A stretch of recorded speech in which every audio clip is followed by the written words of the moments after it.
санаа би левел 3-ын сурагч Нарийд нээж байна. Манай хөө чит англи хэлний сургууль 3 дахь сард явж байгаа.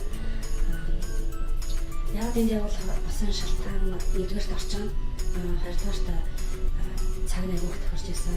Гуравдугаарт гэвэл хүүхэд ганц ширээний ард суугаад цагийг өнгөрөх биш. Илүү хөгжөлтөөр үзэн хичээл болгоно өөрийн юм болгож авч чаддаг.